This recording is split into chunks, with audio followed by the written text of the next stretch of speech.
તમારા વિસ્તારના તાજા અને સચોટ સમાચાર માટે જોડાયેલા રહો ગુજરાત તુફાન ન્યૂઝ સાથે। વિડીયોને લાઇક કરી શેર કરો અને જીટી ન્યૂઝને સબસ્ક્રાઇબ કરો।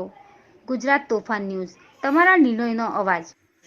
ધરમપુર તાલુકાના મામાભાચા ગામે ફરજ બજાવતા તલાટી કમ મંત્રી શ્રી દ્વારા ગરીબ આદિવાસી ભાઈનો જાતિનો દાખલો કઢાવવા માટે ગયો હતો। તેના ઓરિજિનલ ડોક્યુમેન્ટ, જાતિનો દાખલો અને ઓરિજિનલ સોગંદનામા કરેલ ડોક્યુમેન્ટ ફાડી અને ફેંકી દેવામાં આવ્યા હતા। અમારા આદિવાસી લોકો જાતિનો દાખલો મેળવવા માટે 7 થી 8 હજારનો ખર્ચો કરતા હોય છે, કારણ કે સાક્ષી લાવવા, સ્ટેમ્પ પેપર, ઝેરોક્સ, આવવા જવાનું ભાડું વગેરે ખર્ચ થાય છે।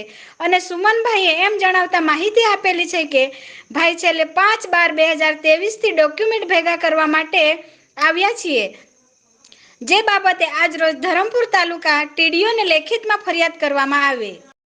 મામાભાચા ગામના વતની છેલ્લી 5 તારીખથી જાતિનો દાખલો કઢાવવા માટે ધરમપુરના અલગ અલગ કચેરીમાં ડોક્યુમેન્ટ ભેગા કરવા માટે ધક્કા ખાઈ રહ્યો હતો। તે દરમિયાન આજરોજ તલાટી પાસે વેરીફાઈ કરવા માટે જાય છે જાતિનો દાખલો પેઢીનામું બનાવવા માટે।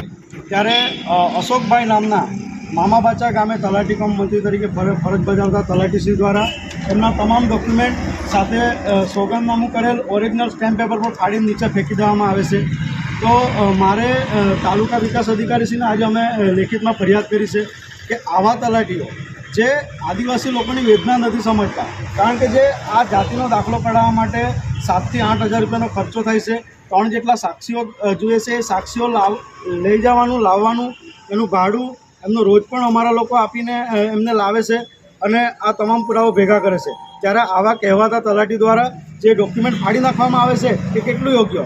જેથી અમે આજે તાલુકા પંચાયત કચેરી ખાતે ફરિયાદ કરીને માંગણી કરી છે કે આવા તલાટીઓને તાત્કાલિક ધોરણે સસ્પેન્ડ કરવામાં આવે, અને જો સસ્પેન્ડ કરવામાં ન આવ્યા તો આગામી દિવસોમાં તાલુકા પંચાયતની સામાન્ય સભામાં આ તલાટીનો નીચે બેસીને વિરોધ કરીશું।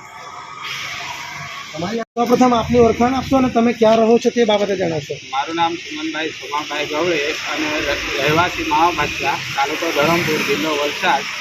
સુમનભાઈ, શું ઘટના ઘટી આપની સાથે? મેં જાતિના દાખલા માટે આવેલો અને જાતિના દાખલા માટે બધા કાગળિયા તૈયાર કરીને તલાટી પાસે છેલ્લે પેઢીનામું બનાવવા ગયો, એટલે તલાટી મારા બધા ઓરિજિનલ કાગળ ખરા ને એ ફાડીને ફેંકી દીધા। શું કંઈ એવું કંઈ ઘટ્યું કે આ ફાડીને ફેંકવાની શું જરૂર પડી? એમણે એ પહેલેથી જ ના પાડતો હતો મને કે આ નહીં થાય એ બેસી રહેલો। કેમ નહીં થાય? ખબર નહીં, હવે તો એને જ ખબર। એમણે જે ઉંમરમાં કીધું કે સાક્ષીની ઉંમર ઓછી છે, પણ એને બીજા ફોર્મ પર જે 5મી તારીખે સહી કરેલી એમાં ઉંમર તો એકદમ ઓછી હતી સાક્ષીની, 26 વર્ષ અને 29 ને 25 વર્ષ હતા। એ ફોર્મ બધા લઈ ગયો એટલે એમને ફાડી નાખ્યું। હવે શું અપેક્ષા છે તમારી? તાલુકા પંચાયત પર કેમ આવ્યા તમે? મારી તો અપેક્ષા એ જ છે કે આ જાતિનો દાખલો બની ગયેલો હતો, એટલે એ જાતિનો દાખલો તૈયાર કરી આપે એ મારી અપેક્ષા।